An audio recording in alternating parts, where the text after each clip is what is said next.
Salut tout le monde, c'est Hugo et aujourd'hui on a en face de nous un moteur EcoBoost et vous allez me dire « Ah non mais t'as ramené un EcoBoost ici, qu'est-ce que tu nous fais ?» Ce n'est pas n'importe quel EcoBoost. C'est un Nimbus 2000. Sous ces airs de daily se cache un 2,3 litres turbo qui développe pas moins de 280 chevaux, le tout pour 1433 kg à vide, ce qui en fait la concurrence directe de la Hyundai i30N qu'on a déjà fait en vidéo sur la chaîne. Je vous laisserai aller voir la vidéo qui est juste ici. Et vous allez voir qu'à la fin de cette vidéo, vous allez vouloir un moteur EcoBoost. On va parler un petit peu de l'histoire de la Focus, puisque ici on a une Focus ST, mais avant d'arriver à cette voiture-là, il y a eu plusieurs générations. Mais la Focus a été présentée pour la première fois en 98, donc moi j'étais pas né, toi t'étais pas né, et puis je sais pas si toi t'étais né. Personne ici n'était né. Cette voiture-là était présentée au Mondial de l'Auto pour remplacer la fameuse Ford Escort qui a eu énormément de palmarès, notamment en rallye. Et le rallye, on va en parler juste après. En France, à l'époque, les concurrentes directes, c'est tout simplement la Peugeot 306 et la Renault Mégane. Et donc Ford veut aller chercher sur ce secteur les petites françaises. La sortie de la Ford Focus marque un tournant stylistique de chez Ford qui propose un design plus moderne et beaucoup plus frais que ce qu'on avait juste avant avec la Escort. La Focus elle fait l'unanimité auprès du public et ça devient rien que la voiture la plus vendue de chez Ford. Et donc, comment parler de la Ford Focus sans parler de l'engagement de Ford en rallye, surtout avec Colin McRae qui était la tête d'affiche de Ford à cette époque-là. Ils veulent aller chercher la 206 GT sur leur terrain en WRC. Sauf qu'il manque de peu la victoire à plusieurs reprises au championnat du monde des rallyes, mais ça leur donne de la crédibilité pour sortir une voiture sportive. Du coup, en 2002 sort la Focus RS, 215 chevaux, et à l'époque, c'est la meilleure sportive en traction puisque la Mégane n'existait pas encore. N'oublions pas que Ford, tout simplement, c'est la plus ancienne des équipes de rallye, et de 97 à 2012, ils n'ont pas fait en dessous de 4e. Ils ont majoritairement été 2e au championnat du monde de rallye, et ils ont gagné 2 fois en 2006 et 2007. C'était à l'époque, en gros, où avec Citroën, Sébastien Loeb, il raflait absolument tout.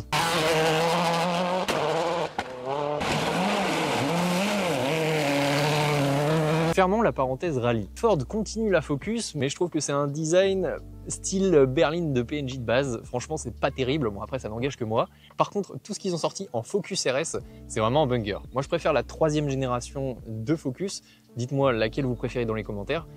Mais perso, la 3, c'est ma préférée. Les versions sportives de la Focus sont vraiment très connues des passionnés. Mais par contre, ces voitures sont très timides en France, notamment à cause des normes de CO2. Même à l'époque, l'Europe se rend compte des enjeux environnementaux et du coup développe des normes CO2 pour éviter justement ces voitures-là sur nos routes. Ces normes de CO2 ont tout simplement tué ces versions RS en Europe ou alors les ont fait mourir à petit feu, donc il fallait avoir les moyens de l'acheter en neuf. Donc maintenant, pour les premières versions, ça commence à vraiment coter au niveau de l'occasion. On a une voiture qui est rare, et qui veut dire rare, dit forcément plus cher. Et c'est en partie pour ça qu'on n'entend pas parler de la voiture qui est juste derrière moi, la Ford Focus ST de 4e génération. Qui plus est, cette voiture arbore le badge ST, qui veut dire Sport Technology, et c'est une finition qui se situe juste en dessous de RS, qui veut dire Rally Sport. En gros, ce badge ST signifie que ce sont des voitures de base qui ont subi des améliorations au niveau des agréments de conduite, au niveau des performances. Et donc, ce badge-là, ST, est devenu de plus en plus connu suite à l'émergence des marques qui ont fait des finitions spéciales telles que AMG Line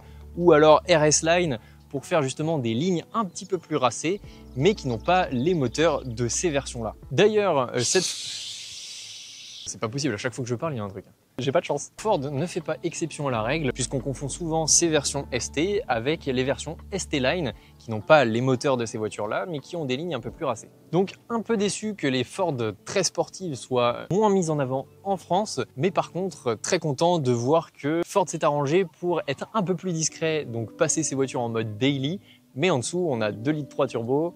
Et vous allez voir que ça marche plutôt bien. Mais du coup, le badge ST se situe entre les véhicules de base de Ford et les plus radicaux de la marque. En résumé, cette 4e génération de Ford Focus, ça reprend tout ce qui se faisait de mieux sur les 3 générations précédentes en rajoutant de la technologie et surtout des sensations de conduite. Donc évidemment, on est en boîte méca et en traction. Et alors, ça se fait de plus en plus, mais on est en 4 cylindres en ligne, 16 soupapes, équipés d'un turbo. Le moteur fait donc 280 chevaux à 5500 tours minute et 420 Nm à 3000 tours minute. On a un 0 à 100 promis en 5 secondes 7, donc c'est plus rapide que la e-30N qu'on a essayé sur la chaîne, mais par contre, le propriétaire me disait que c'était pour les versions automatiques, alors que celle-ci, on a une version boîte méca, donc on est à peu près plus autour des 6 secondes, mais ça reste aussi performant que la e-30N. Par contre, en termes de consommation, Ford nous promet 8 litres pour cette EcoBoost 2,3 litres. Et donc, quand la e-30N, en réalité, on peinait à descendre en dessous de 8,6 litres, quand on est sur des plus grandes routes au niveau de cette voiture, on descend à 8,2 litres, 8,3 litres, c'est déjà mieux au niveau de la promesse que la e-30N. Dans le style d'une voiture un peu daily, on a 2-3 points qui ne trompent pas concernant le badge ST. Double sortie de pot d'échappement. On a surtout aussi une casquette qui est un peu plus longue que ce qu'on peut retrouver sur les modèles un peu plus classiques. Et surtout, si tu peux venir ici, on a des jantes magnifiques. Je trouve qu'elles sont super belles avec des étriers rouges. Et ça, franchement, ça fait tout le charme de la voiture, surtout en gris comme ça, un petit peu anthracite. Donc sous le capot, on a la philosophie de retrouver un moteur nommé EcoBoost, mais c'est un 2,3 litres. Ne vous y trompez pas, c'est pas comme les 1 litre EcoBoost qu'on peut retrouver sur les marchés un peu plus communs. Ça en fait un petit peu un sleeper quand on la vend sur le papier, mais vous commencez à comprendre mon intérêt pour eux. Le fait d'être discret et d'arriver à un feu rouge et de fumer tout le monde, moi ça me dépasse, c'est trop drôle. D'ailleurs, chez Ford, c'est des petits malins parce qu'ils ont un 1 litre EcoBoost qui décline en 3 versions, surtout sur les Fiesta. Par exemple, on a une Fiesta 1 litre EcoBoost 100 chevaux, 125 et 140 chevaux. Sauf que la seule chose qui change, c'est tout simplement pour la plus petite version, le matériau entre la plus petite version et la version intermédiaire. Et surtout, après, entre les deux versions 125 et 140 chevaux, c'est juste la pression du turbo qui change. C'est-à-dire que vous pouvez acheter une version 100 chevaux et la reprogrammer pour qu'elle fasse 140 chevaux, ou à peu près. Ou alors, tout simplement, acheter un moteur 125 qui sera un peu plus solide que la version 100 chevaux et vous allez pouvoir reprogrammer ce moteur pour avoir quelque chose qui délivre un peu plus de puissance. Quand on est devant la voiture, il n'y a pas grand chose qui nous donne des indices concernant la sportivité de cette voiture à part le badge ST. Mais par contre, quand on regarde de ce côté-là, tout simplement on a les jantes et les étriers comme je disais tout à l'heure, mais surtout on a une ligne qui est super fluide et qui est vraiment intéressante, même si ça reprend globalement le design des anciennes Focus. Ils se sont pas trop mouillés sur le design, il faut garder quand même ce qui marche pour être sûr de faire un carton, parce que Ford marche un petit peu moins bien qu'avant. Mais ce que j'adore sur cette voiture, c'est tout simplement les proportions. Regardez-moi, ces tout petits rétroviseurs. Les rétroviseurs sont tout petits comparés à l'ensemble de la voiture. Je trouve ça vraiment trop marrant. Et puis, je sais pas si vous avez remarqué, mais en regardant la voiture en globalité, les roues sont vraiment aux 4 coins de la voiture. Donc on va voir certainement une efficacité de la part de cette Focus ST. On va tester ça tout à l'heure sur la route. C'est là où ça devient intéressant, c'est à partir des ailes arrière. Et là, regardez-moi, Mama, ce cul, j'ai même pas assez d'envergure pour le prendre à pleine main. Tu vois, c'est pas possible. À partir des ailes arrière, on a vraiment quelque chose qui est beaucoup plus large. On dirait qu'il y a un body kit sur la voiture. C'est vraiment intéressant en termes de design. Mais par contre, effectivement, on reprend ce style à moitié hatchback. Vraiment cette vitre arrière inclinée qui reprend vraiment le design des anciennes Focus. Et on n'oublie pas, bien évidemment, le badge ST à l'arrière pour ne pas oublier les bases. À l'intérieur, déjà, quand on s'assoit, on est assis par terre. La voiture est vraiment très basse et je m'attendais pas à voir ça par rapport à la e-30N qui était un peu plus haute, je dirais. L'intérieur matche vraiment avec la philosophie de la voiture. On se mouille pas trop, on met le minimum de boutons possible, mais on met quand même les boutons utiles à portée de main pour que ce soit un design qui ne vieillisse pas trop vite et qui soit vraiment un design un peu contemporain avec un écran avec Apple CarPlay, vraiment très bien équipé. Et puis la voiture est une voiture d'import, donc on a vraiment des options très intéressantes, notamment avec par exemple le toit ouvrant, la présence du pack hiver avec les sièges volants chauffants et pare-brise chauffants. Puis pareil, on a des sièges Recaro qui tiennent vraiment bien le dos et puis au niveau des jambes, on est vraiment très bien maintenu. On a des finitions en cuir perforé et surpiqué au niveau du volant, au niveau des sièges et au niveau du levier de vitesse. Et le reste est tout simplement sobre et pratique, démarrage sans clé, feu automatique, etc. Et là maintenant, on va partir en essai sur la route. C'est complètement insonorisé. Là, on a juste le toit ouvrant qui est entrouvert et on entend un minimum ce qui se passe à l'extérieur, mais c'est tout. Donc on va juste la démarrer. On entend quand même un petit peu le ronronnement quand on est à l'intérieur, mais c'est vraiment très faible par rapport à quand on est à l'extérieur. Normalement, il y a des modes, c'est ça?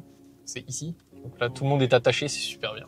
Et donc là, ensuite, on a les modes de conduite. Donc on a le mode faible adhérence, le mode normal, le mode sport et puis le mode circuit. Donc circuit, on a l'ESP off, bien évidemment. Mais pour l'instant, on va se mettre en mode normal. On va partir tranquillement.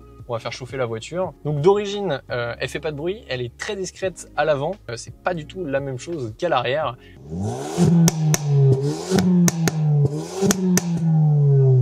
Ah oui, et puis t'as une aide au démarrage en côte aussi, c'est juste génial. Donc t'as juste les radars, t'as pas forcément de caméra sur celle-ci. C'est juste t'as pas pris l'option. Ok, on est en mode normal. La voiture est souple. La voiture ne fait pas de bruit en dessous de 2000 tours minute. C'est vraiment hyper discret. On a même au bout de 2000 tours minute la possibilité d'avoir des suggestions de passage de rapport. On est vraiment au calme. C'est une voiture de papa pressé en fait. C'est une voiture où on va aller sur la route, il va tranquille. Et puis si on a envie de watter, en fait, il y aura du répondant quoi. Ouais, donc on a l'indication comme quoi il y a du couple à bas régime. Le turbo n'est pas engagé. On n'entend tellement pas le moteur que là j'étais un tout petit peu au-dessus de 2000 tours minute et j'ai rien entendu quoi. J'imagine que dans les enceintes, tu dois avoir un petit bruit de moteur retranscrit quand même en mode sport. Oh là, ah oui d'accord. Donc là, je suis passé en mode sport et instantanément, la pédale est devenue beaucoup plus sensible. Ah oui, j'appuie un tout petit peu et vous voyez, il y a déjà un petit peu de couple qui est engagé. J'ai pas changé de rapport, il n'y a pas forcément de bruit de moteur au niveau de des enceintes. Ah par contre le frein, ah oui j'avais oublié que sur les Ford le frein est ultra sensible. La course du frein est très courte et par contre on sent que la sensibilité du volant est vraiment importante. J'ai à peine donné un petit coup de volant que la voiture est de suite partie, elle va là où vous voulez qu'elle aille. Trop agréable. Par contre là on est resté en mode sport et c'est impressionnant la sensibilité des pédales. Je touche vraiment que très peu le frein et on a vraiment une sensation de s'arrêter complètement quoi. Petite anecdote, la Focus MK2 lorsqu'elle est sortie était la traction la plus efficace du moment. Je parle bien sûr de celle de 2009, de 305 chevaux, testée sur le NURB, etc. Son avantage, c'était qu'elle était équipée d'un autobloquant mécanique et surtout, elle utilisait un train avant à pivot découplé qui permettait de séparer la fonction de suspension de la fonction de la direction, ce qui lui permettait au final de transférer tout le couple et la puissance uniquement au roue avant puisque c'était une traction. Cette technologie était notamment utilisée sur les Renault Mégane RS et Clio RS, donc ça permettait de passer vraiment fort en virage, c'était très amusant. Il faut savoir que pour la direction aussi, tu n'as que un demi-tour de volant au max. Ah oui d'accord. Ah oui c'est pour ça que c'est plus sensible, ok. Est-ce qu'on peut sur cette voiture-là, par exemple, activer ou désactiver les suspensions pilotées indépendamment du reste ou pas du tout? Non. Ok. C'est un des défauts que je trouve dans cette voiture, c'est vraiment le fait de peu de personnalisation. Putain la vache, on est bien maintenu en vrai, hein. On est tout doux, il se passe rien, vraiment on n'entend rien. En vrai c'est un vrai daily sportif, c'est quelque chose que tu peux utiliser au quotidien sans te prendre la tête, qui va vraiment être intéressant à partir du moment où la conso est correcte, la voiture est souple, on a une bonne visibilité malgré les tout petits rétroviseurs, ça c'est génial. 8 litres c'est en moyenne. Oh, donc là il y a le talon pointe automatique, sur le mode sport il y a le talon pointe automatique.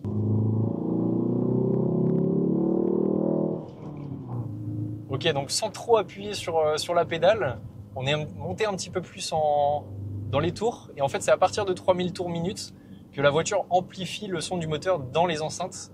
Parce que, comme je vous disais, ouais, on n'entend pas énormément la voiture. Mais quand, par contre, vous voulez absolument faire monter la voiture dans les tours, en fait, on l'entend dans les enceintes pour faire croire que ça vient de l'avant, on va dire. Et en fait, c'est la ligne qui va recréer ce bruit artificiellement. Alors, c'est pas désagréable, hein. J'allais dire que c'est dommage que les enceintes retranscrivent ce bruit. On est vraiment sur quelque chose qui est plutôt qualitatif. Et ben, on va pas aller par là.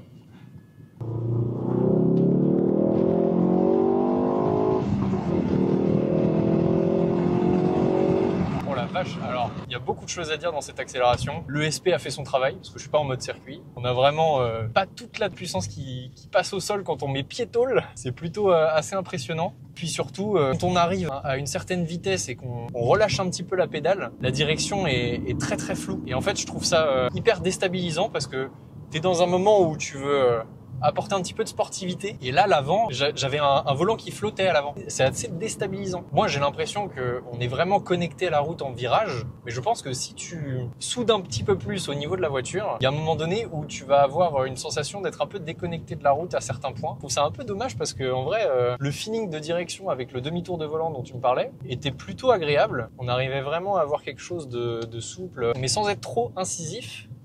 Et au final, comparé à par exemple une Hyundai i30N, parce qu'encore une fois, c'est la concurrente directe, hein, c'est le point de comparaison que j'ai avec cette voiture-là, ça se voit que ça se veut beaucoup moins racé. Et c'est peut-être pour ça d'ailleurs que l'empattement est de 2,70 m. L'empattement est énorme, comme je disais tout à l'heure, les roues sont aux 4 coins de la voiture. C'est vraiment pour limiter justement le transfert de masse vers l'arrière, parce que franchement, là quand on accélère à fond, genre le train avant, on le sent plus tant que ça. Anecdote aussi, la Focus MK3 est toujours la Focus la plus puissante puisqu'elle avait 350 chevaux et cette fois-ci, elle était en 4 roues motrices, ce qui lui permettait évidemment de tout passer au sol. D'ailleurs, cette Focus MK3 avait un mode drift dédié où il était possible de répartir la puissance de 70% aux roues arrière et les 30% restants aux roues avant. Le but était de passer les virages en drift. Merci aux deux ingénieurs qui ont eu l'idée de le rajouter au moment de tester le comportement routier de la voiture. Honnêtement, le son, j'avais très peur parce que je savais que c'était amplifié par les haut-parleurs. Mais en vrai, je suis agréablement surpris. Et le fait que ce soit pas trop, tu vois, genre il y a des voitures où c'est réglable, mais tu peux l'amplifier au maximum. Et là, c'est juste un petit ronron qui est pas désagréable.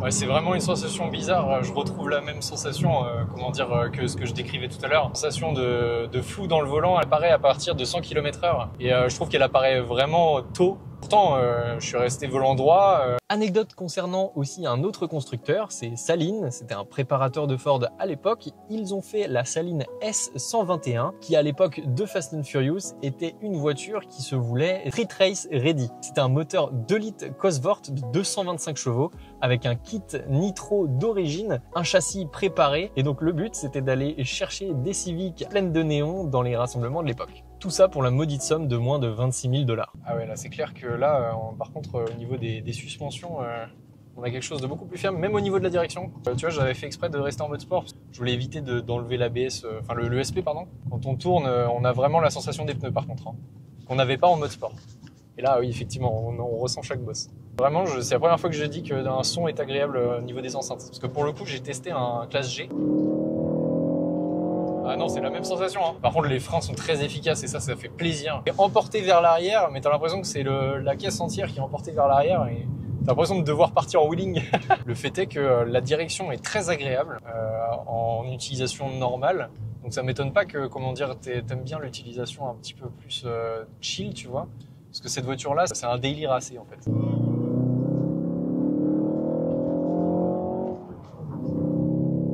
C'est une voiture sportive qui reste très connecté aux utilisations quotidiennes et qui font que en fait en départ arrêté, ça peut être très intéressant pour jouer un peu au feu rouge. Et en termes de de sportivité pure, j'ai l'impression que c'est quelque chose qui peut vite se dérober entre tes mains, quand tu vas un peu plus vite. Ou alors c'est que Ford s'est dit, c'est pas grave, ça va être des gens qui conduisent au quotidien avec cette voiture-là.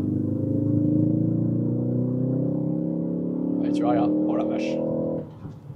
En fait, c'est limite, c'est pas une lutte, mais c'est un effort de se dire il faut garder la voiture droite. Par contre, en virage, ça se conduit super bien. Oh la vache. Le talon de pointe est magnifique. Et t'as pas à mettre beaucoup de volant pour pouvoir emmener la voiture là où tu veux.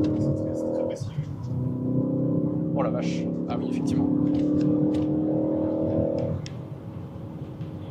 En fait, le truc, c'est que c'est une voiture qui peut vite faire peur au niveau de la direction, en fait. T'es pas secoué à l'arrière ? Ça, c'est vraiment cool. Petite anecdote aussi, il faut rappeler que Ford est pionnier dans beaucoup de domaines, notamment en termes de technologie, puisque la Focus a été l'une des premières voitures à offrir un système de stationnement main libre. La Focus a également été une des premières voitures à embarquer un système d'avertissement de sortie de voie. Quand tu mets un tout petit peu de volant, la voiture se dirige super bien. La direction est bien, mais pratiquement que en virage. En vrai, tu pourrais limite l'utiliser en taxi, que ça m'étonnerait même pas. Et là, tu as le turbo qui commence à watter à partir de 4000 tours minute et il souffle à 0,4 bar. Au max 0,9, ok. J'aime trop la voiture. Genre, je la trouve trop bien en termes de philosophie et sur le papier, elle a vraiment du charme. Je te jure, vraiment, le gros point noir pour le coup, c'est vraiment le fait d'avoir un véhicule qui zigzague un petit peu à partir de 100 km/h. Et c'est dommage parce que tu vois, genre, Je sais pas s'ils l'ont corrigé avec la phase 2. S'ils corrigent juste ce défaut-là, ça pourrait être comment dire, une voiture parfaite en daily. Tu vois, je disais que la i30N était plus radicale plus que daily. Alors que là, pour le coup, on a vraiment un véhicule qui est beaucoup plus daily que racé. Bon, avec mes utilisations aujourd'hui, ça ferait carrément le taf. Pour des utilisations d'un mec qui va un peu plus soudé, bon, il verrait un peu plus de défauts. Aussi, tu as le poids de la voiture qui rentre en compte, à savoir que tu as quand même une tonne 4 à déplacer, à vide. Donc avec le passager plus le carburant, tu as facilement monté à une tonne 5, une tonne 5,5, tu vois. Si les suspensions sont aussi aléatoires en ligne droite, à mon avis, si tu tapes vraiment dedans et que tu vas jusqu'à la limite de la voiture, y a moyen que la voiture, au bout d'un moment, elle te dise bah non, en fait là je décroche. Pour moi, si tu l'utilises en daily, c'est une très très bonne voiture.